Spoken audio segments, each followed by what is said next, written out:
Смотрите, персы – единое пространство, очень единое. Даже шииты компактно. Афганистан. Не важно все равно. Герат, несмотря на то, что Герат находится за границей, это все равно Хорасан. А что, Душанбе – персидский город? Душанбе – это понедельник всего-навсего, периферия Бухарского Эмирата. Это рынок понедельничный. Это рынок, но это далекая окраина великой золотой Бухары Аш-Шариф.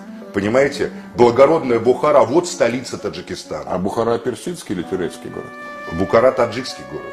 То есть, Это столица древнего культурного пространства. Узбеки с вами не согласятся. Хорошо, возвращаюсь в Россию. Да, ну пусть тогда нам скажут откровенно, на каком языке в Бухаре, в Самарканде или в Термезе люди говорят на улицах. По-русски. Да ладно, по-русски. Таджикский там звучит язык, а не русский язык. Хотя я с симпатией отношусь к узбекскому народу и тюркоязычным узбекам, но надо признать правду, что половина, как минимум, населения Узбекистана говорит на таджикском языке. Называть таджикский народ народом, считать их народом каких-то полуварваров, народ древнейшей цивилизации, которая была высокоразвитой тогда, когда на территории Московского царства еще белки прыгали по деревьям, понимаете, таджики уже создавали удивительные произведения культуры и искусства, и у них были государства. Да и к 19 веку, когда Российская империя пришла туда, Хива, Какан, Самарканд – это высокоразвитые государства, современные достаточно, которые, может быть, уступали Российской империи в системе организации армии, но во всем остальном они имели систему законов, между прочим, восходящие к VI веку, и которые непрерывно воспроизводились. Я имею в виду такие связь шариатских законов с традиционными законами жизни тюркских народов. И вполне, знаете, называть их варварами то же самое, как называть варварами, честно говоря, некоторые государства Италии к этому времени были гораздо более варварскими, чем государства Средней Азии, прямо скажем, по многим параметрам.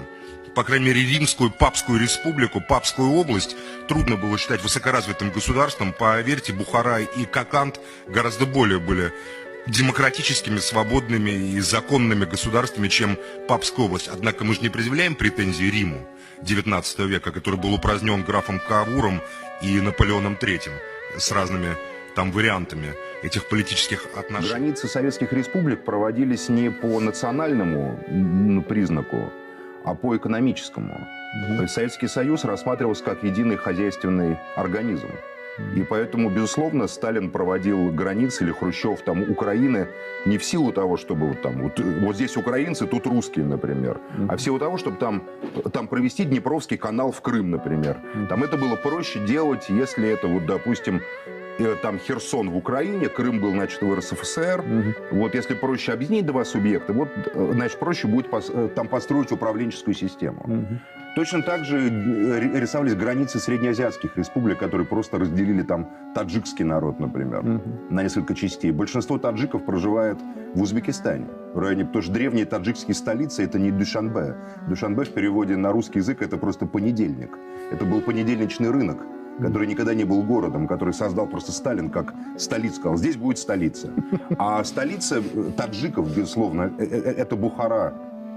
Это благородная Бухара, это Самарканд, это Термез, это там Ибн Сина, откуда родом Авиценна, это под Термезом маленькая, там есть деревушка такая. Когда ты проезжаешь,